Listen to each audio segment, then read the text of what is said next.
If you weren't sure where you were, welcome to the Burlington Wine Club. Thank you, Danielle. And you know what? I knew I could count on you to help me again. Okay, so it's about 7:30. Hopefully everybody's here. Before we mute everybody, how about you pick one of your Romeo or Juliet and cheers, folks. Welcome. We drank it. Cheers. Cheers. Southern thing. Oh, cheers. I opened up one of the reds instead. I have the Romeo saved for the weekend. Ah, Nice. A little date with Romeo. Yeah. everybody needs a Romeo in their life. Okay. So most of you have seen this a million times before, but just as a reminder, and especially for guests, we are recording this session, but if you don't want to be recorded, you can turn off your video so that you will not be seen. Everybody's going to be muted if they aren't already, but you can ask questions. You can go to the chat and type your question in. Marilyn is our awesome co-host, my awesome co-host, and she will keep track of the questions that are being asked, and if they accumulate or there's a pause or whatever, then she'll interrupt us and ask your questions for you. And just to let you know, there's a speaker mode and a gallery mode, and they are different views. Okay, so the gallery mode shows a lot more people than the speaker mode. Okay, so my heading's covered, but anyway, so birthdays. So there are two birthdays that I know of this month, Lola and Angela. Yeah, happy birthday both. Were there any other birthdays? Type them in the chat or on here if you have a birthday this month. Nope. Or send it to chat. Anyway. Okay, last month we had Caniso's Estate Winery. We had Eric and Roman. Oh my goodness, I'm not sure that we've ever encountered a winemaker, an assistant winemaker that was as young as Roman. My favorite question and answer from that session was, Roman was asked by Marilyn, I think, so what was the vintage like in 2017? Because that was one of the wines. And he said, I don't know, I was in high school. That's adorable. Yep, exactly. Okay, so coming up next month, okay, I've mentioned we have the Mediterranean Christmas dinner. Chef Maggie is making it. For members, it'll be $50. It'll be a little bit more for non-members. And when we talk about a Mediterranean Christmas dinner, we're talking Mediterranean in the broadest sense of the word. And that is our traditional Italian, Greek, Portuguese, Spanish, but also Middle Eastern. So it's going to be a combination of, and so there'll be some tapas, a meze, a Greek grain salad, a Moroccan chicken tagine. Yum. And then a baklava for dessert. And I'm going to pick a sparkling, a white, and a red, just 3 wines that'll be available optionally. And I want you guys to tell me whether or not the sparkling should be a Romeo or a Juliet. And part of the reason I ask is because they're going on sale. So if you like them and they're on sale, that might be a great opportunity to pick those up. And then we'll probably use the Liano and Italian red, and I haven't picked the white yet. But that's pretty much the menu, the price, and it's next month, and Maggie's doing all the cooking. But you still pick up at Marilyn's. Now, I think we're going to be virtual until April. I think January, February, March of next year, we're still going to be virtual. I think April, they're talking about opening up the province. And so I think that's going to be a good time to plan on being live again, hopefully at the Art Gallery of Burlington. If not, another place, depends on costs and things. And what I'm going to suggest, or the offer that I have for you guys, because all the memberships have ended this year, if you sign up now with the same membership fees as last year. And that will cover the virtual meetings, but also the live meetings as well. So there'll be 3 virtual and then 7 live meetings. The offer is only going to be available for the current members and the virtual guests. Okay, so there will not be a mass notice going out to everybody on the distribution list or all of the other people that belonged when we were live. They'll have the option of signing up closer to the live date, and I strongly suspect that the prices are going to go up considerably because the costs have gone up, the venues have gone up, the food packaging costs have gone up. Everything. Okay, so I'm 99% sure the membership cost is going to go up, maybe even significantly. But you guys have been with us through the whole virtual period, and I think that's absolutely awesome. And if you sign up before the end of the year, you get all of next year, virtual, live, however, at this year's prices. Okay? So that's my announcement on the membership.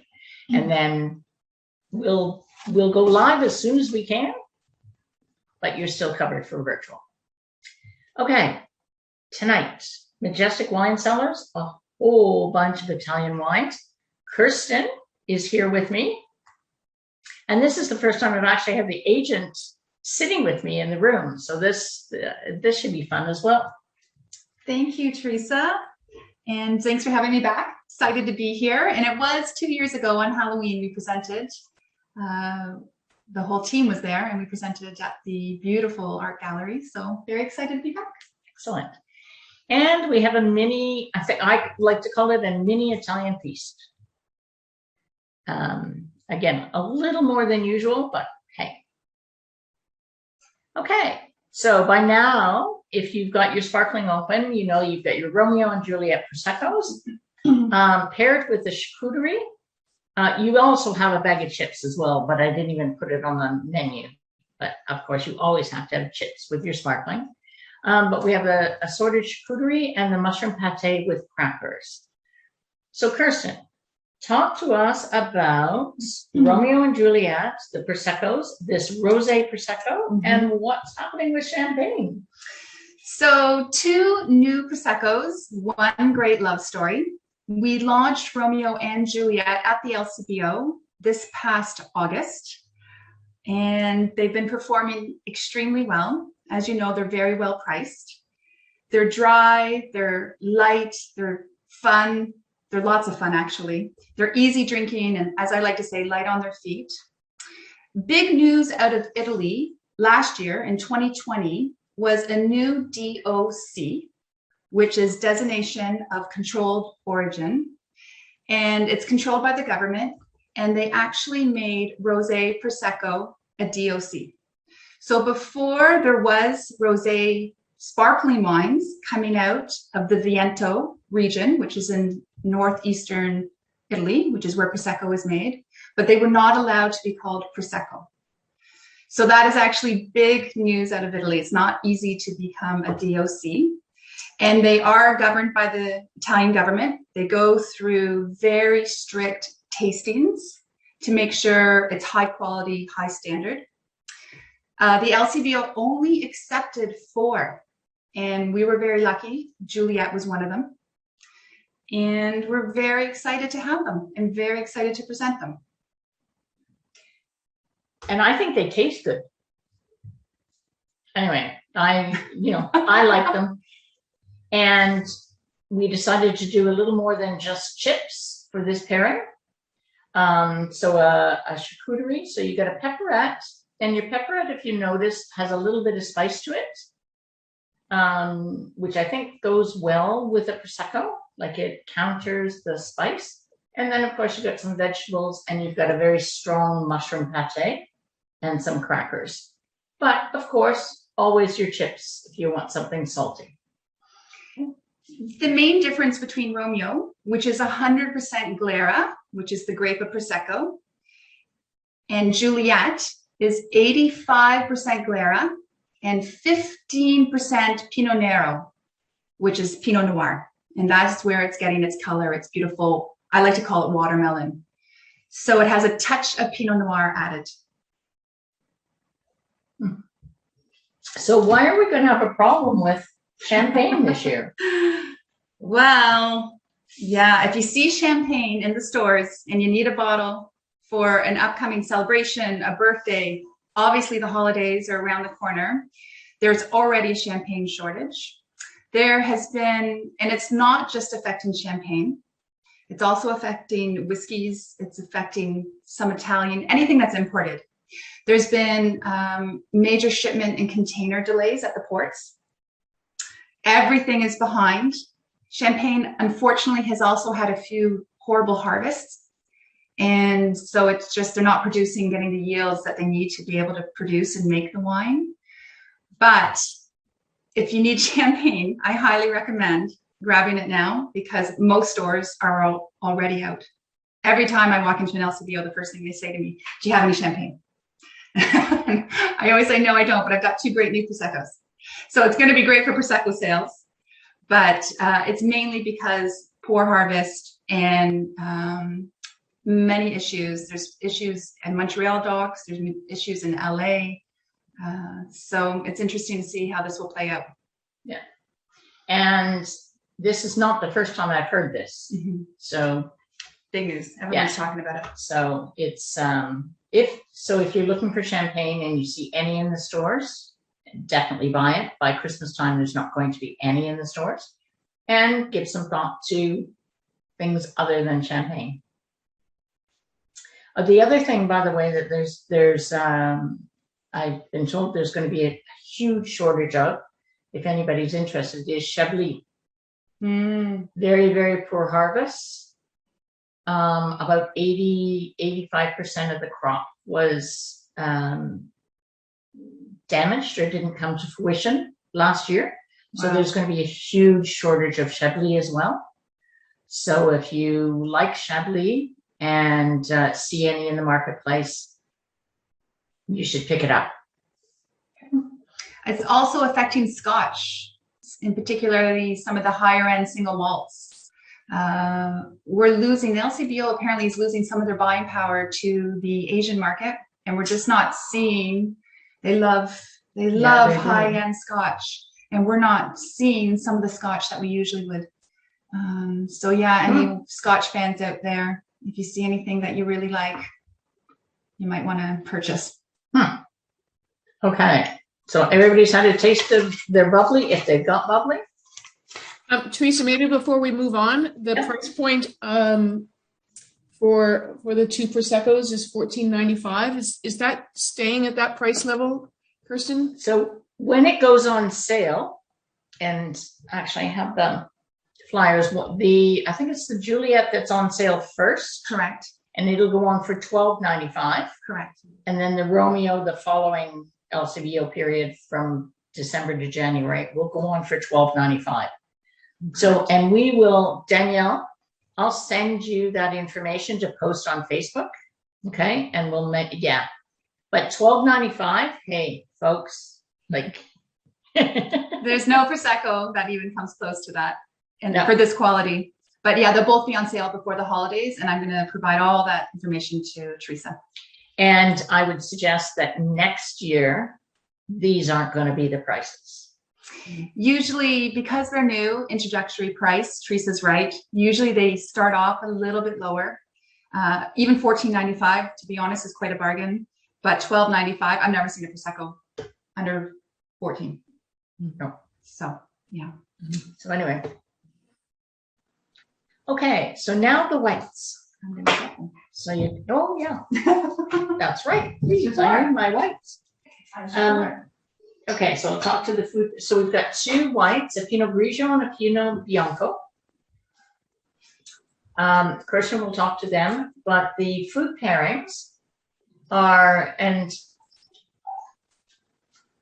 the reason that they're listed the way they are is because in an ideal world, you'll taste both of the food pairings with each of the wines. But there was an artichoke fennel arugula salad with pecorino. So artichoke, fennel, and to a lesser extent arugula are difficult vegetables to pair with. They won't go with all wines, but the Pinot Grigio and the Pinot Bianco, the Italian grapes, and it's an Italian style salad,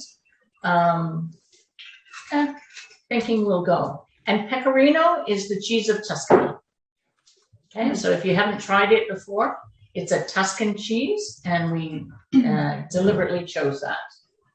And then, thanks to Carl, the suggestion for cheese and spinach ravioli.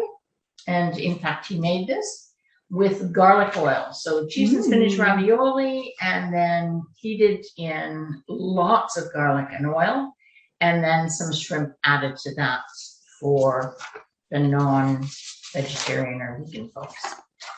Okay, so those are your two food pairings, and we have the two white wines. So tell us about the Tavernello. So Tavernello is a brand new brand to the LCBO. We launched them at the end of 2020. It's the #1 wine brand in Italy. LCBO has been after them for a long time. And to be honest, Italy, they didn't want to export because they sell so well there. I'm going to start with the Pinot Grigio because everyone has the Pinot Grigio, correct? Yep. Do they know the price? No, not of the Pinot Grigio, of the Bianco, because they could buy it. Okay. But not the Pinot Grigio. So Pinot Grigio comes from Northeast Italy. It's probably one of the easiest, likable, food-friendly wines out there. If you're ever hosting a party, if you're ever going somewhere and you're not sure what to bring, what to serve, Pinot Grigio is a pretty safe bet. The past 10 years, it's been one of the top-selling type grape varietals at the LCBO. We're very excited about this Tavernello because it's also one of the best valued Pinot Grigio at the LCBO. So it comes in at $8.60, which I think is pretty unheard of. The LCBO actually told us to up the price. It drinks more like a $13, $14 Pinot Grigio. But like I said, it's really well balanced. It's very food friendly, and it's exceptional value. So have you tried that? Everybody's got the Pinot Grigio, okay? Because it came in your kit. That was the white wine in your kit. Send a message to the chat about whether or not the food works with it. So this is a DOC. So again, higher quality, governed by the Italian government. I know someone was asking about sugar content. This is an extra dry, comes in at 5 grams of sugar per liter. And the LCBO scale formally is 0. It's got nice bright acidity, which makes it food friendly and just very pleasant. This is a good one to actually blind test with your friends. Don't tell them the price. Yeah. Don't show them the bottle, and ask them what they think and what they would pay. So just so I make sure that I heard that it's $8.60 and it's available now. It's available now. So yes, with Romeo and Juliet, these are all at the LCBO now, and they are general lists. So in the regular section. Okay.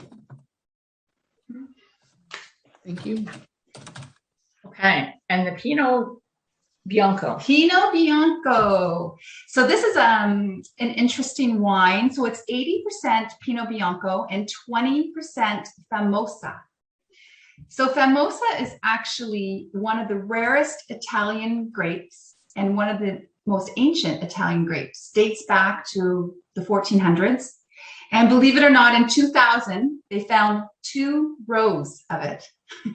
Literally 2 rows of it near Forlì. Do you know Italy better? In the central Italy.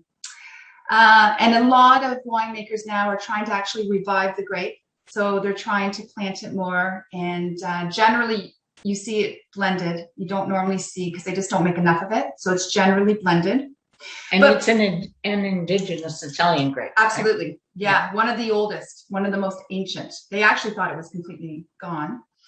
But Pinot Bianco is actually related to Pinot Noir. And I'm sure you've tasted some beautiful Pinot Noirs over the years with Teresa, and you would know that Pinot Noir is one of the most difficult grapes to grow. It's thin skin, very sensitive, and Pinot Bianco is similar. It looks like a Chardonnay, but it's just very sensitive to farm, to harvest. So you don't see as much of it planted. Whereas Pinot Grigio, easy to grow, very happy, produces lots of healthy fruit, easy to make wine from.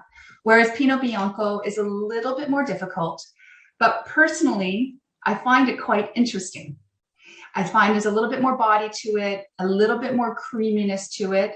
This is a great wine with creamy pastas. And yeah, I just find it quite an interesting wine. It's also the only Pinot Bianco at the LCBO in the general list. And I don't think we've had a Pinot Bianco. They're rare. At the Burlington Wine Club Ever. to date. I don't think so. I think this is our first one because it is very unusual. Anyway, so I was kind of thrilled to get it. And what was the price point on this one? It comes in at $8.50. Yeah. Which is again, yeah, $8.50, basically the same price. But a lot of people, when they see the label, they're not sure. The Tavernello Pinot Grigio, I'll be honest, has been selling a little bit better just because everyone knows Pinot Grigio. But I'm so happy that we presented the Pinot Bianco because it's an unknown grape. It's definitely gaining some momentum and some popularity, and you probably will start to see it a little bit more. But what's interesting is the Famosa. Famosa actually means famous in Italian, so that's how you can remember that grape. But really, really rare. In fact, I don't know if I've ever seen a Famosa at the LCBO. I haven't. Have you ever tried it? I have never tried the grape. I've never tried a straight Formosa. No. But I like the Pinot Bianco, probably even a little bit better than the Pinot Grigio because there's a little bit more body to it, a little bit more flavor. And I think it holds up well to the food pairings. But you guys have to tell me. Yeah, definitely an interesting wine. So there's a lot of support, of course, not only from a value perspective, but the flavor that's coming through. And I might have missed, because everyone has the Pinot Grigio, and I think we all have some familiarity about the process of that grape. Is the Bianco, is it put in oak? Is it something that we should be thinking about having on the way home from the LCBO? Like, how long should we hold on to a wine like this? Maybe you could give us a little bit more insights into that. Great question. So the Pinot Bianco definitely has a little bit more aging potential than the Pinot Grigio. They have only seen stainless steel, so there's no oak on these wines, so it makes them really bright and fresh, and you can really taste the grape.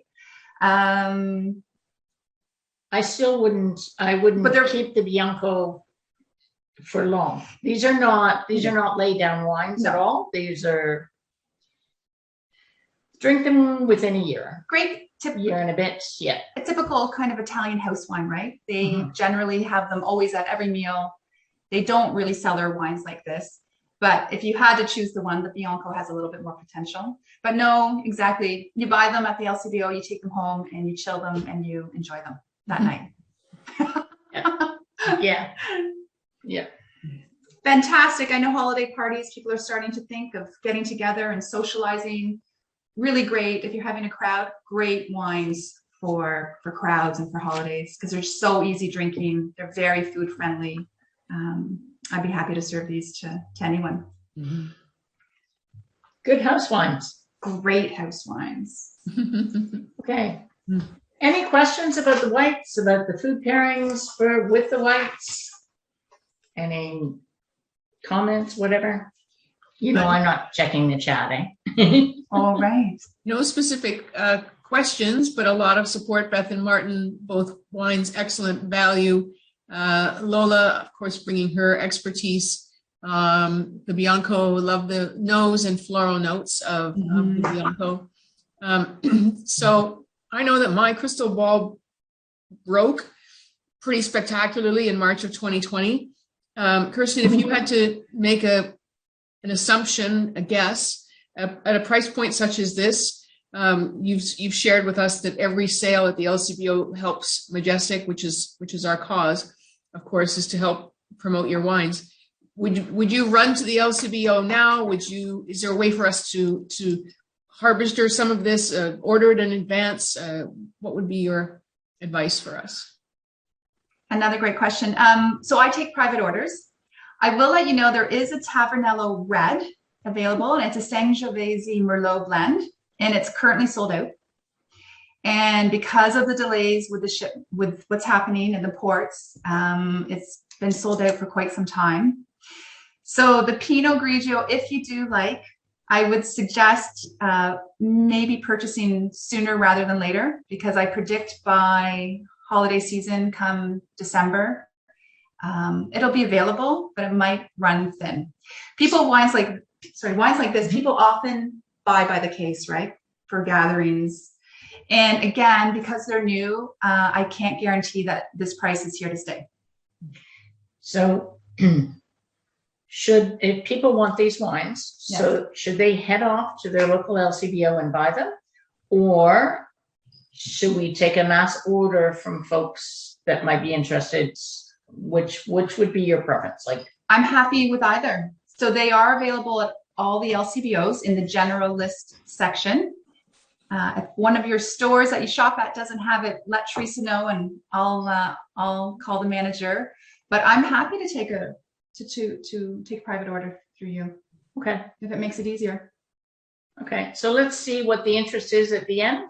And if it's, 1 or 2 bottles, whatever, head to the LCBO. And if it's people want cases of it and Kirsten can get it for us, then we'll do that too. Okay? Absolutely. Okay. And Marilyn, just quick question. Are people choosing the Pinot Grigio over the Bianco? Is there any comparisons? I guess not everyone has the Bianco. right, not everyone has the Bianco, or they bought it and they've had to make a choice. It's still a bit of a school night for some. So Right. it might not be a fair fight, as we say in our household. Letting everybody know that there is no inventory. We've distributed 224 bottles of wine this week, so there's no inventory left. So we'll figure out. And just so I'm understanding correctly, Kirsten, is it only case lots that we would buy from you? No, not with this wine. So for some, we could do mix. Okay. Yeah. Oh yeah, we can make. Yeah, I can arrange that. Absolutely. Okay, so we'll figure out the mechanics of We've that. got options. Marilyn, you and we can figure it out afterwards and see what the interest is. Yeah. Okay. That All leads right. to 8 o'clock. So and that's, are we ready? Yeah. yeah, time to turn the page. You're moving right along. Okay, but we have a pretty full palette for the next ones. Okay. I'll start the pour. Oh, yes. Oh, my goodness. I love having the agent at my house. She does the pouring. Anyway, so we have 4 red wines and 4 food pairings. So I will talk to the food pairings first. So the lasagna cups. So first of all, this was, and I wish Danielle had been able to be on the call tonight. This is a Danielle appetizer for sure. She brought it to our trial session and we all loved it. And I think we're all going to be making them for the rest of our lives. But it's using a wonton wrapper and 2 layers of traditional lasagna mix, and with the Chianti. So Chianti is is the Sangiovese grape, and it's a high acid grape. And so the lasagna cups have tomato, but also, of course, all the different cheeses in it. So that was the pairing there. There's an Pessimento, and we have barbecued Italian sausage. And actually, Carl was out on the barbecue all morning. Wow. Cooking these and then cutting them all up. And we've served them over top of roasted red peppers. So again, you've got a little bit of acidity, but you've got some sweetness in the red peppers and a little bit of, I would argue, even if it's a dry one, a bit of sweetness in the Pessimento, just because of the way it's made. And the Italian sausage, whether Italian or vegan, has some body to it to hold up to that wine.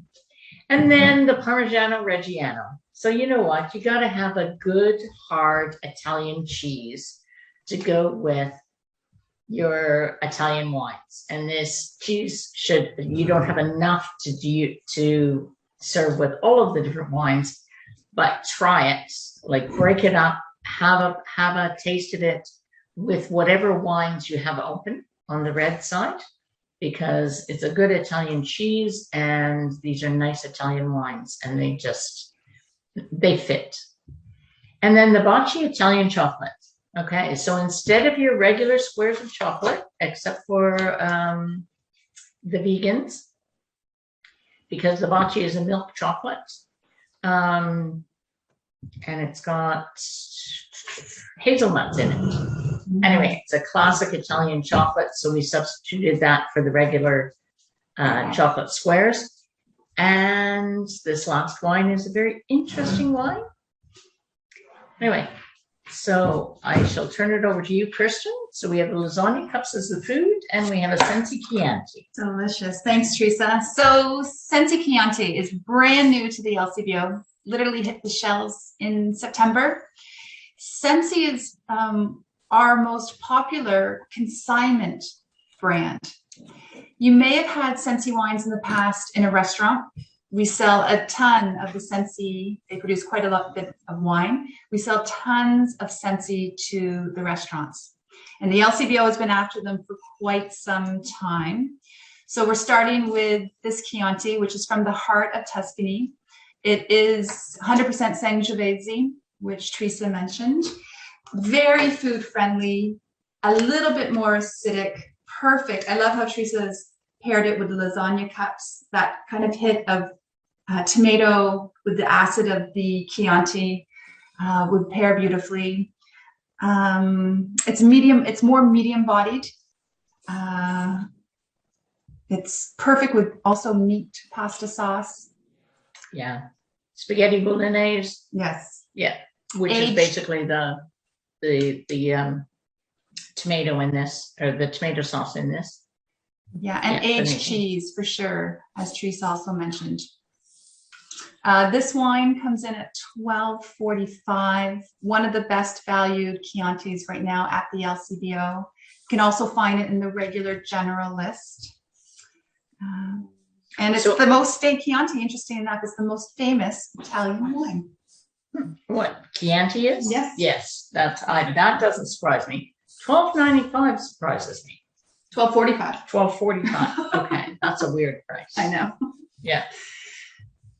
Anyway, Kirsten, so try the lasagna. one of our members has both the bottle of the Chianti and the Pinot Bianco, and she's noticing there's numbering on the bottles. Do you have any recognition of what that might mean?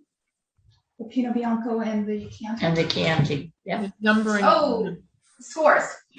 I believe they mean this, Sure. Teresa. Scores. So wines are rated out of 100. Is that what they are referring Yes, to? but who made the? So it would be. I need better glasses. I can read it. So the Pinot Bianco scored 90 from, it's an Italian wine writer. So all wines, when they're judged and rated, it's always out of 100. Most wines, to be honest, it's usually quality wines. Usually are kind of mid to high 80s. Whenever you see a 90, it's exceptional. But generally, when you see a 90 plus, it also is a much more expensive wine. So the fact that the Pinot Bianco scored a 90 is pretty incredible. I believe there's a rating on the Pinot Grigio as well. And the Scentsy, the wine we're talking about right now, scored a 95 from, same wine writer, an Italian wine critic. Yeah. So my only addition to that, and I like the wine,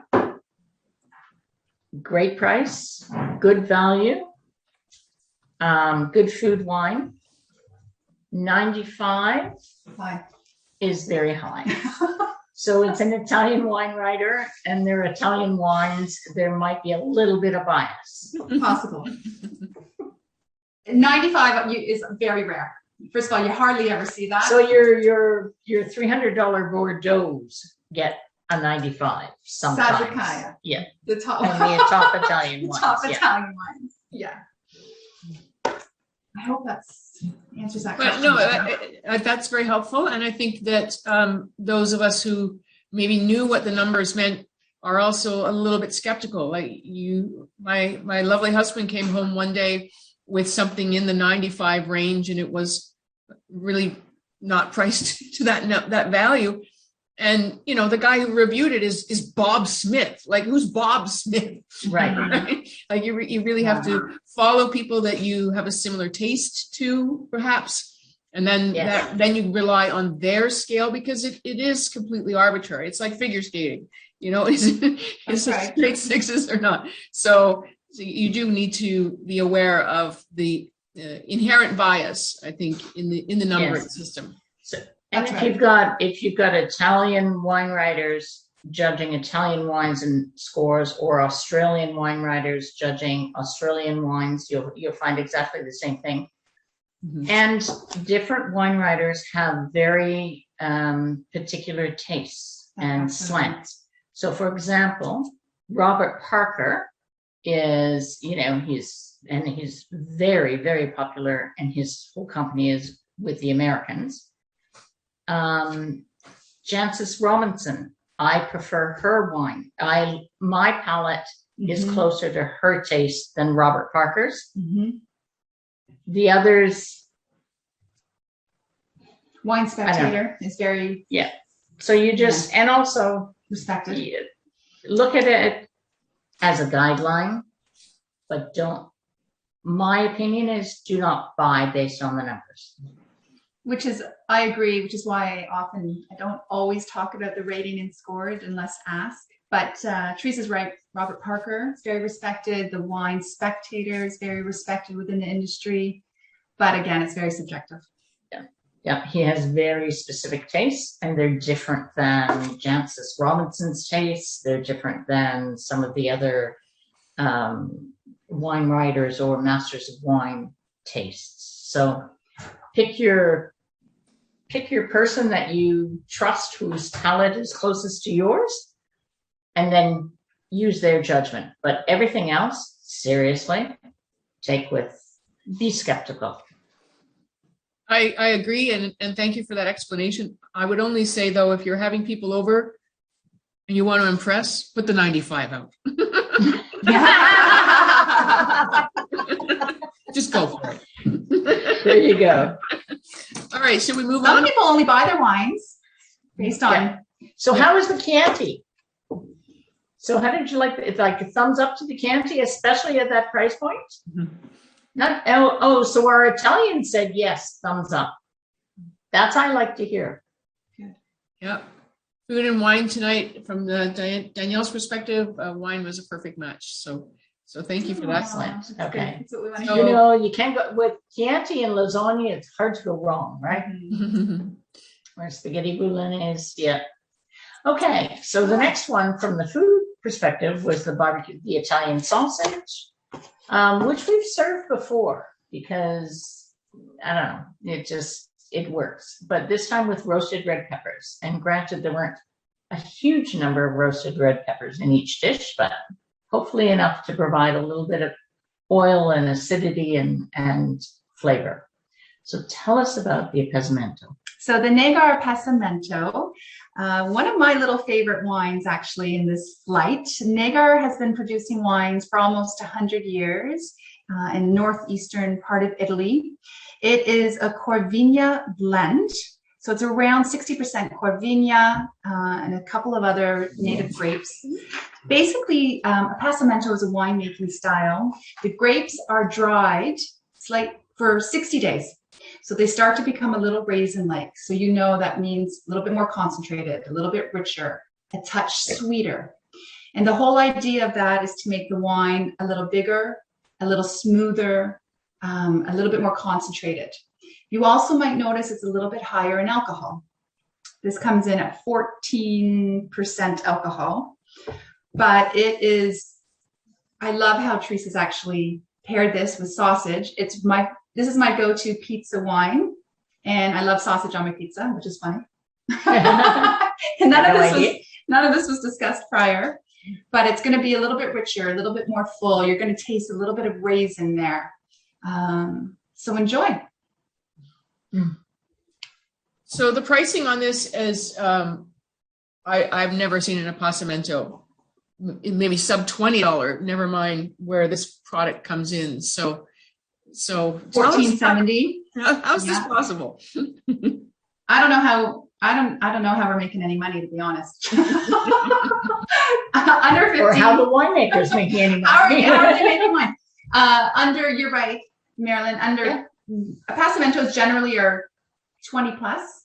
To be honest, more around $25 range. Under 15 is unheard of. That is the regular price. It's always $14.70. It's available, the general list at the LCBOs. Has a really beautiful label, actually, all about Italian history, and it's a lovely wine, a little richer, a little fuller, good winter wine. So have a number of you had it, or have you got it open? And did you try it with the sausage? So Danielle has shared that she's been buying it for years, and it is her house wine. So Wow, thank you, Danielle. everybody. Yeah, this is not one of our new wines. This wine has been at the LCBO for quite some time. Just a side note, Amarone season is coming up for the holidays. Nagar makes an amazing Amarone. You can find it in the general list at the LCBO, and it's the best valued Amarone at the LCBO. It's $30. Whoa. Yeah, which is, again, I mean, Yeah. amazing value. Someone was asking about sugar content in these wines. This is 11 grams of sugar per liter. And that would be due to the process of having concentrated. The drying of the grapes. Yeah. That's right. Yep. The drying of the grapes. Dried fruit or Think raisin, right? Yeah. They're making the wine. They're starting to raisin-like. It also takes a lot more fruit to produce these wines, right? It takes more grapes because when you press, you don't get as much juice, but you get a much more concentrated, richer, fuller juice. which is why the price is usually a lot higher. Because it takes, Oh, it's a similar economic approach as is an ice wine. You get one drop of Exactly. out of an ice wine, you're going to have to pay more for it. You know, that's so, right. It takes a lot more fruit to produce. yeah, for certain. This is all hand harvested as well, as is ice wine. And that's, Interesting. yeah, usually hand harvesting draws the price up quite a bit. Yeah. Yeah, for sure. Actually, it's interesting to find a series of Italian producers that are producing good wine at such reasonable prices. Like, It's, yeah. anyway, well, we'll just keep it our secret. We'll buy it. Yeah. And Don't tell too many people. yeah. Okay, the next one. So, and in all fairness, with the Parmigiano Reggiano, if you have a chance to taste it with any of the red wines, Absolutely. you know, please do. And it's just, it's different than our normal Canadian cheddar cheese. It's, try it with as many of the wines as you have cheese for. And what about this Ripasso? So Farina is a family winery, and it's a stunning winery about 10 minutes outside of the beautiful city of Verona. I'm sure you've had Ripassos in the past. They're also nicknamed baby Amarones. It's made from the 3 classic grapes of Valpolicella, which the main grape is Corvigna, Rondella, and Molinari. Am I saying that right? Yep. Yeah. So interesting why, again, Ripasso is a winemaking process. It literally translated means to repass or repress. So they take the Valpolicella wine of the region, which is a very light, high acidic, easy drinking wine, and they pour it over and into the tanks of the remainders of the Amarone skins and leaves. which Amarone, it's the same grapes, same region, but the Amarone grapes have been dried, similar to the Pessimento, so much richer, more full-bodied. So they pour, so ripasso, remember this, repass. They pour the wine, the Valpolicella wine of the region, into the same tank of the pressed Amarone skins and leaves. So this is just to make the wine fuller, more body, more flavor. This wine, everyone has this wine, right? Everyone has this wine, yes. Yes, everyone has this one. this That's wine. right. Everyone Fantastic. has. So this is your sample. So everybody Okay, has it. this is in the Yeah. kit, right? Fantastic. It's been aged for approximately a year in Slovenian oak, which is interesting, and then an additional 6 months in the bottle. This is a fantastic little wine. It comes in at $16.45 at the LCBO. And again, it's available in the regular general list. For those who are familiar with this wine, it's not a new wine, but I will say it has a new package. So recently they've relabeled and actually dropped the price a little too, believe it or not. But it's got a really beautiful ruby color. Again, very food friendly. Yeah, it's got nice soft tannins, which I like about this wine. Quite soft and easy drinking. So not as big as an Amarone, but it's That's right. like a second pass of an Amarone. That's right. Just take the Amarone grapes, pass it through a second time, and produce a second wine to an Amarone. That's right. Yes. So Farina produces a fantastic Amarone. I have to give it a bit of a plug because it's now an essential, which means that it's always going to be available at the LCBO in the vintage section. And it's $42, which is a standard price point, actually still quite a good price point for Amarones. So this is the same winery, same producer, the baby sister or brother. That's why they're known as baby Amarones. But again, exceptional value. So, Teresa, just noodling around on your choices, the progression certainly makes sense in terms of lighter red to heavier red. And we always end with cheese and chocolate. What kind of meal would we maybe serve the ripasso with if we wanted to have this as the wine of choice with our dinner? Good question. We definitely get some oak. Yeah.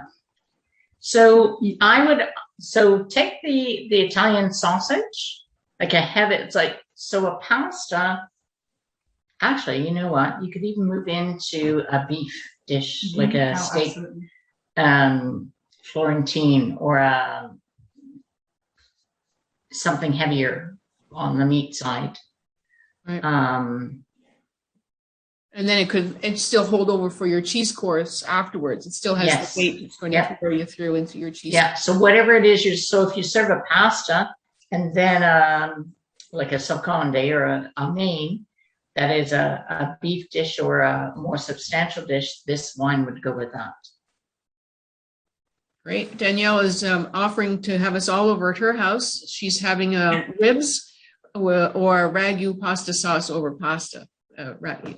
You understand what I said? I'm there. Delicious. Yes. So we're all piling in the car. Just Danielle will just be tell there me in an hour. like when and where. But what I'm hearing you say is sort of, and this is leading to where we're going to be getting with the Sardinian wine, something a little bit more rustic, a little bit not fancy, we're not doing a tenderloin, and we're getting somewhere into that country cooking of Italy.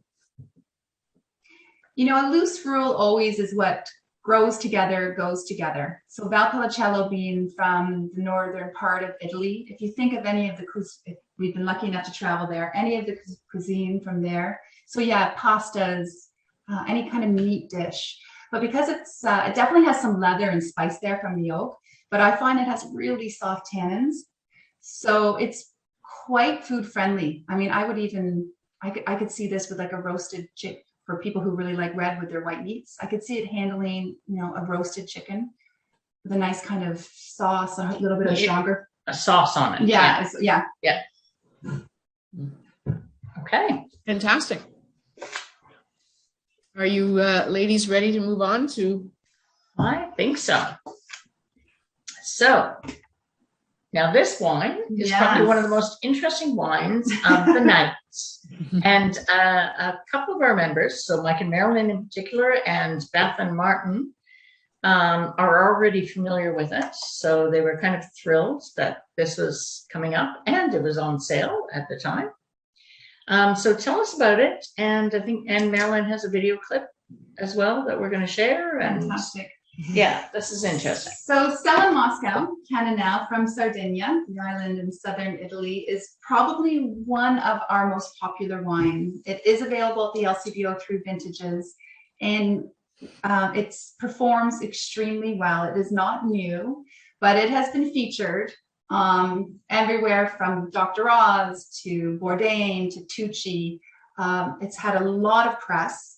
Actually, Robert Parker, who we were just talking about, the famous American wine writer, said that this was one of the top wines for under $25 he's ever tasted. So it does come in regularly at $18.95. It's made, Cannonau is just the Italian word for Grenache. So it's the darling little Mediterranean grape Grenache. And what's interesting and why this wine has had so much attention and so much press, it's delicious. It's quite full-bodied, but it comes from Sardinia, which is one of the 4 blue zones in the world. And blue zones are where people live the longest. So most people live well into their 90s, 100, more than most average places anywhere else in the world.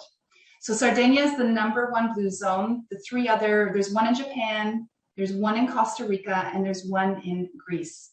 There's been many, many studies on why these people live so long, why they're so healthy. Obviously, a lot of it comes down to what they eat, what they drink, and I think probably a lot less stress there. But this is a wonderful wine. Watch for it because we do tons of programming. It seems like it's on sale or on LTO every other month at the LCBO. And this is another great wine. If you're ever going to a dinner party and you're not sure what to bring, what they're serving, this generally is always a crowd pleaser, and it has a really beautiful story behind it. Okay, now, Marilyn, you have a tape. So I'm just going to stop sharing this and let you share. Yeah, it's no secret I'm a huge Anthony Bourdain fan. And when I saw this wine come up for this month's meeting, I said to Teresa, it's been in our household since this first episode of No Reservations aired in 2009. Not only because it guarantees that you'll live to 120. Okay, maybe I extracted that. That's not really true. It has such, as you say, such a lovely story. It comes from a very small island. So by methods I'm not willing to share with you how it happened, I was able to cobble together a little bit of that episode, and I just want to share it with you. So here we go. The quality's not great. That'll be because of the way it was obtained, but I do hope that you'll hear enough of it to enjoy.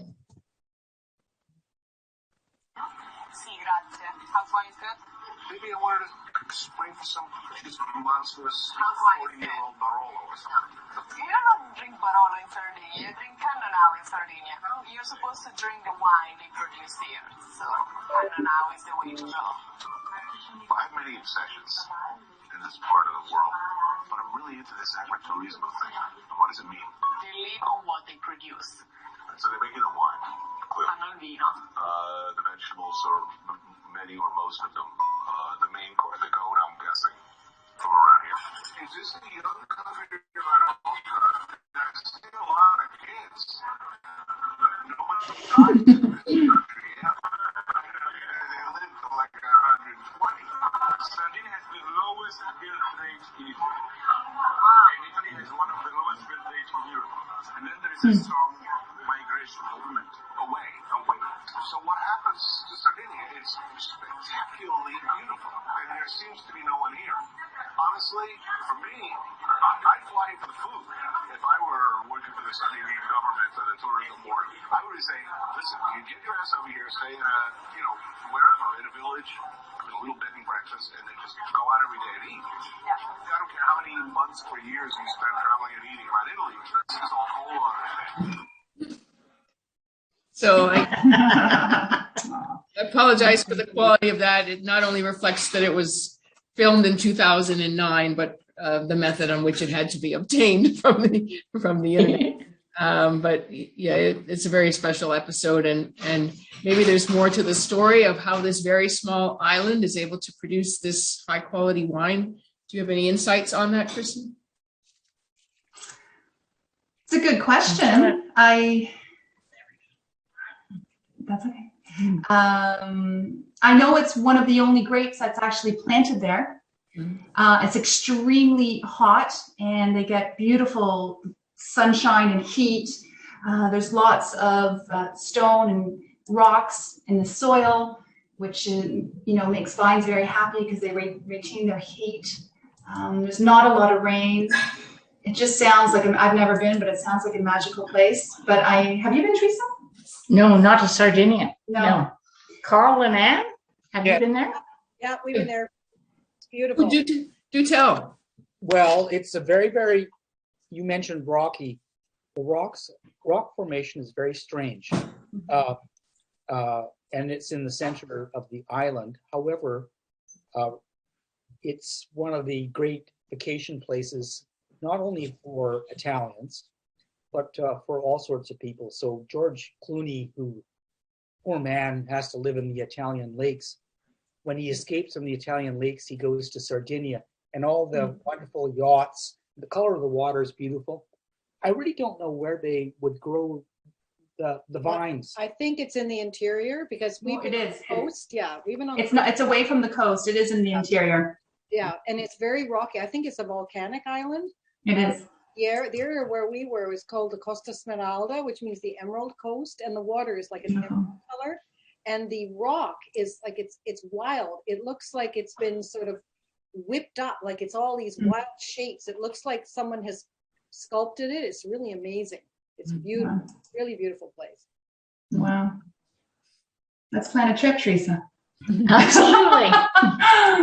My cousins have a summer house there. Which we've never been invited to. No. What? Oh boy. They're very nice. Oh, well. And they Okay. and they live in a market which has its own interesting wines, which a lot of people don't know about yet. That's another story. We'd like to go to Sardinia. I keep getting stuck in Tuscany. I've been to Tuscany about 5 times. Wow. And for months at a time sometimes. And I must get around to the rest of Italy. Okay, so we've had the 4. So any comments about the 4 wines or any that you've tasted tonight? Kirsten, I think I heard you say, but I just want to confirm for a member that's asking that Canino is the Sardinian version of Grenache. I think I heard you say that, but I just wanted That is correct. It's 100% Grenache, and Canino is the Italian word for Grenache. Which is why it's so lovely. Grenache is delicious.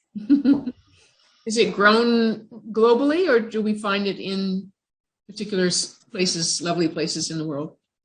So So originally, is it French? Southern Rhone. Yeah. They plant a lot of it in Spain, which is known as Grenache, and Sardinia. I don't know. They No. plant it I don't think even. There's California. probably a little bit every place else. Yeah. The Australians are trying everything. But yeah, Southern Rhone. Yeah. Yeah. Lots in Spain. To my knowledge, I don't think we grow it here in Canada, not even as a. No, I haven't seen it. Wouldn't really be warm enough. Maybe in the Okanagan. I was going to say they might have a little bit in BC, but They're trying it out I there. haven't seen it. Yeah. All right. Well, thank you Anyway. for sharing that with us. And again, if it's not Italian chocolate, I know that we enjoy this with grilled meats. It has a lot of, and if you have a chance to watch the full episode, the Sardinian people start every meal with a prosciutto or some kind of cured fatty meat. There's always more meat on the table than any other product. You'll see pastas that are regional. And then they also have fish because it's an island. So there's fish and there's lobster and all of that. But there's a particular kind of bread that is a flat bread that's crisp. And once it's cooked, it can last 12 months.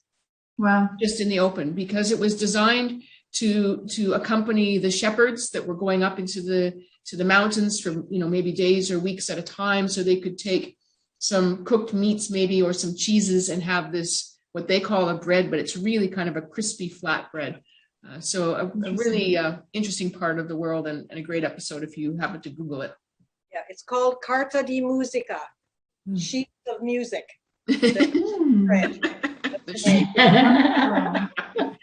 All right, so that brings us to 8:30. Okay. Do you want to bring us over to the third page? There we go. Okay, so the fun part. So I hope most, if not everybody, opened at least one Prosecco tonight. And if you didn't stay, that's okay too. Like Danielle, you'll have it the next night. She has a date with But you've got a date with Romeo. So we've got the Romeo and Juliet Proseccos again. So presumably, if you opened them, you didn't drink all of them. So we're going to bring this forward. Yeah. Okay, sure. And you also, in your kit, have a little tiny bit of Sophia Limoncello.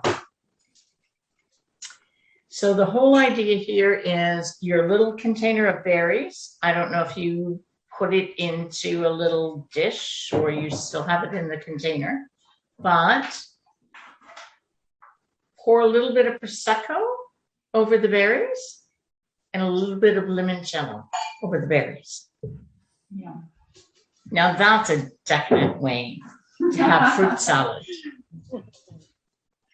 So you can have one or the other or both. Really, the Prosecco and the limoncello together on the berries is the way to go. And of course, the biscotti, which you can have on your own, or you can dip into the limoncello and the berries and the whatever it is you've concocted. And thank you, Anne, for making all of that biscotti for us. Thank you, Anne. Yeah. And it's a cranberry and almond biscotti. And Lorraine made the gluten-free. And all the alternate biscottis,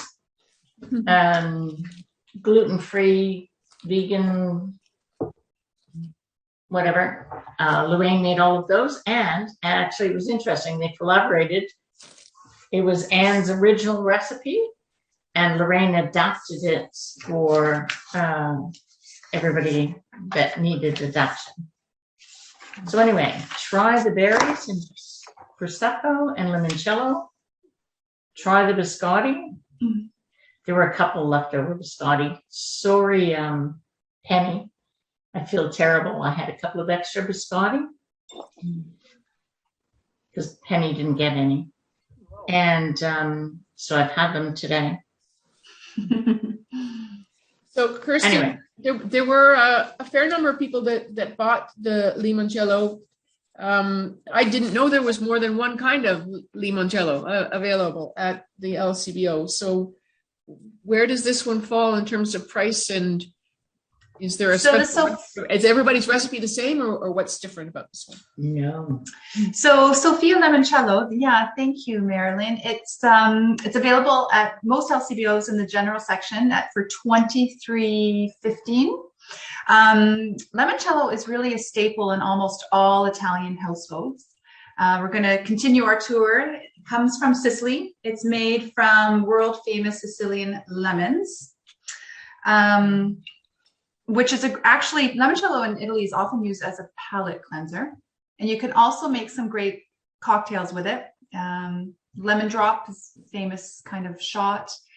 In Italy, they do actually drink it with Prosecco.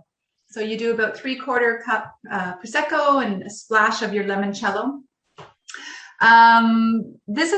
We're calling this a limoncella because the lemons are from Sicily, but they're not from the specific designated DOC region, but it also makes it a little bit more a little bit more, how do I say this? Friendly, value. Reasonable. Reasonable. One thing I want to say about limoncello is a lot of people don't realize this, and they don't think about this about a lot of their liqueurs. Once it's cracked, it should be kept in the fridge. Obviously, with all your cream liqueurs, you would put them in the fridge, but limoncello, if you did purchase it and you are opening it tonight, it'll keep much better in the fridge. I wanted to make note of that. But it's lovely. It's light. It's fresh. Like I said, it really is a staple. Anywhere you go, north, south, east, west in Italy, limoncello is always on the menu. It's always available. It's in almost everyone's household. And in restaurants, quite often in Italy, at the end of the meal, they will serve a liqueur with your dessert. So they'll serve some limoncello. Usually some grappa and some limoncello. Yeah. At the end of the meal, just complimentary. Oh, complimentary. That's Yes. Nice touch. Yeah. No, it is at the end of the meal. And if there are 2 people, they give just a 2-ounce portion. If there are 3 people, enough. So it's not, they don't put a bottle on the table or anything silly like that. But they'll bring a limoncello and usually a grappa, at least out on the table at the end of the meal. Nice. Yeah. It's delicious with Prosecco. If anyone really likes the lemon flavor, try it. It's very fresh. It's a great little summer drink in the afternoon. So, and if you try your berries and Prosecco and limoncello there you together, just put them in a glass. Good idea. Ooh, good idea, Teresa. Yeah, and that could make a lovely welcome cocktail over the holiday season. Yeah. You know, just a little bit of the raspberry dropped in a flute with the limoncello and the Prosecco. I mean, it's the stories we could tell. You'll have to be my taste tester next time you come over, Marilyn. Someone has to do it. Good. Yeah, that's right. That's right. Dirty job, but someone has to do it. Yeah, I think we're going to see many more gatherings in the month of December than we had last year, and hopefully everyone stays safe and well when they do that. So again, run out to your LCBO and put it on your shelf until you open it, and then into your fridge for under $24. I mean, can't go wrong with that. Teresa, Okay. Any questions, comments before we do closing remarks? Teresa, might I single out a particular dish that we had a tasting of the wines and talked about Italian food, what the pairings, and Lorraine was there, and she came out with the lasagna cups, and she served them to us in your garden, and all of a sudden everything changed. These lasagna cups are absolutely ambrosial. Oh, they're the best. What they have in them is truly remarkable. They're wonderful. And I hope that they become a staple right across the world. They're going to be They're very interesting, aren't they? And they're fiddly, a little bit like, it was not a trivial exercise to create these. No, but hopefully, everything is worthwhile because it's 2 layers of the wonton labels cooked in muffin tins with layers of the spaghetti bolognese, the cheese with spinach, the mozzarella, another layer, like 6 layers of things in a muffin tin, and then cooled and removed to the tin foil, the tin plates that you have. Wow. Yeah, so it was, you're right. Yeah, I thought it was inspired, not only because it serves as an inspiration for an appetizer, but when you think about a pan of brownies or a pan of lasagna, only so many people get the crispy outside bits, and when you have these individual portions, it had that lovely crunch as well as the gooey kind of in the middle. So I thought it was an inspired dish. Yeah. Anyway. We toast Lorraine in her absence. Yes, indeed. Yes, absolutely. Thank you, Lorraine. All right, Teresa, I think everyone's fed and happy, and Okay. 8:40. All right. Teresa, So, everybody, thank you so much for a wonderful evening. I've typed a comment here. It's my mom's celebration of her 91st birthday. Her birthday in wow. November. Happy Says birthday. if you do it again next year and she's here, she wants to do this. awesome. Compliments to the chefs, everybody. Stupendous evening. Thank you. Oh, you are very welcome. Thank you. You're very, you know, that's lovely. Mhm. Cheers to your mom. Yeah. Happy, Yes. happy birthday. Happy birthday, Mom. Yeah, Absolutely. 91, amazing. That's awesome. Cheers. Yeah. One flame, no. Okay. All right, over to you, You had Teresa. lots of thank yous in order tonight. So Kirsten, thank you. And this has been fun, actually doing it together. So that's, Thank you. Thank you for having me. Thank you, Marilyn, for all of your help and for getting that clip. It was wonderful. And it has been fun. Thank you for inviting me back, Teresa. you're very welcome. And over the years, we'll do it again. I hope Okay. so. I hope so. Cheers. So, Mhm. cheers. Cheers. Yeah. Mhm. Cheers, my dear. Thank you. So tonight, so it's the end of the year, and we've been doing this for a while. I would really like to, like, a huge thank you to the volunteers. So, you know, of course, like, we've managed, except for 1 month, we've managed to do this, like, for the last year and a half, or 20 different virtual occasions in the last year and a half. Amazing. Marilyn, not only the co-host, pickup points, organizing, helping with automating us, and like left, right, and center. My right-hand person for sure. Amazing. The food. So we talked about the food and wine, and I used to say food and wine kits, but you know, Dorothy, Lorraine, Kathy, Carl, and Ann, it's not just about coming one day a month to help prepare the foods. They come ahead of time to check on inventory. What packaging do we need? How do we organize this? They're there all the time. Like, it's not to mention the cooking days are very long days, and now it's a cooking day and 2 pickup days, so it's 3 days of intensity anyway. And they've been there like every month through this whole thing. Membership. So Sue, some of you will have received messages from Sue Johnson. Many of you probably don't even know her yet, and probably won't really until we're live. But she's been fabulous.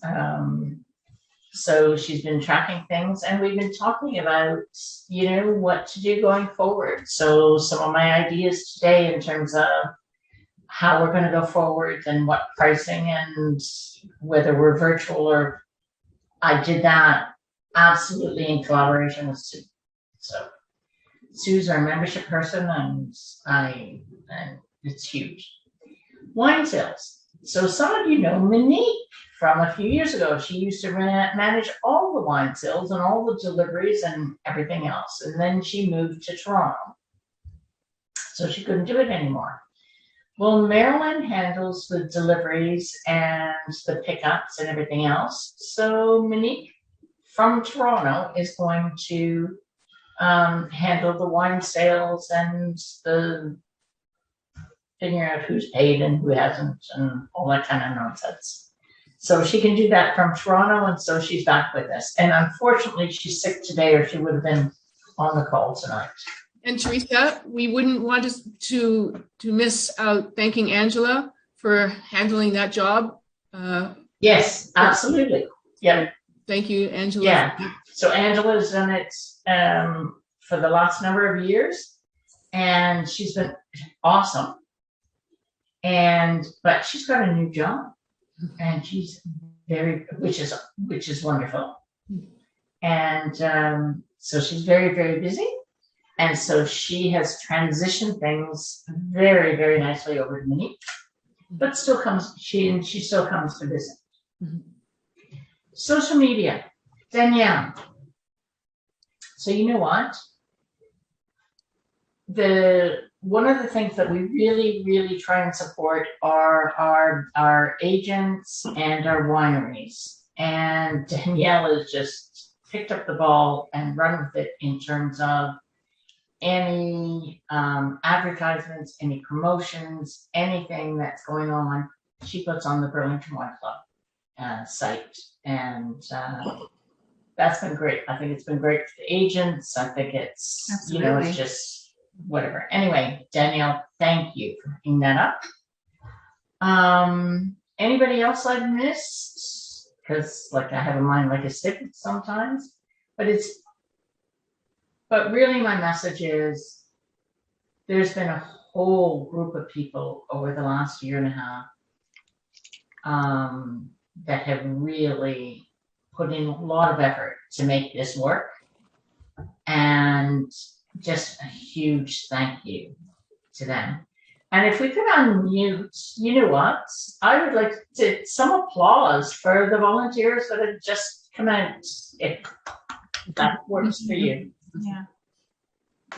Our pleasure. Thank you. What about a thank you for Teresa? I hate that. They all know Thank you, that. No, they're never allowed to do that. They know I hate it. Anyway, okay. Do without Teresa. That's right. Yeah. We couldn't do it without you. Thank you. Salute. But all good. So next month. So bringing Christmas dinner, Chef Maggie, sign up for it. It's going to be good. You know what? We're not going to have. I'm actually going to eat at the Christmas dinner. Nice. It'll be social to start with. We can keep things on muted. People can talk if they want, but there's not going to be like a formal presentation or a 2-hour whatever. It's just, we'll say hello, we'll get together, and we'll have dinner. Okay? Nice. So that's the plan. Membership, seriously, you guys have been awesome. Like, just awesome. Renew for next year at today's prices. No idea what's going to happen when we go live or what the cost is going to be, but you've got it for next year. Combination of virtual and live. Okay? I think that's it. Yep. Anyway, so I'm going to stop share. So another great night. Thank you so much, Kirsten, for being here, and Teresa. I had a member today ask if I missed a meeting or I want to go back and review what was said. So today's Thursday. By the end of the weekend, if you go to the Burlington Wine Club YouTube channel, the recording of the session is always there. So it's your way to review or refresh, and if you happen to miss a meeting, you can catch up. Virtually all of them that we've done have been posted there. So yes, yeah. So check it out. So check out the Facebook, check out the YouTube channel. We're not really there with the Instagram yet, but it's coming. We'll get there. So for the membership, will we be getting an email about renewal? Yes, absolutely. You'll be getting an email. Great. Okay. Thank you. Yeah. Thank you, everyone. I hope you enjoyed your tour of Italy. Great wines. Yep. Happy Halloween. Have a great weekend. Yes. Enjoy the wines. Thank you, Stay- Kirsten. Thank you, Teresa. Thank you. Thank you, everybody. Good night. good night. Cheers. Bye. Take care, everyone. Happy Halloween. Safe Halloween. Happy Halloween. Bye, Danielle.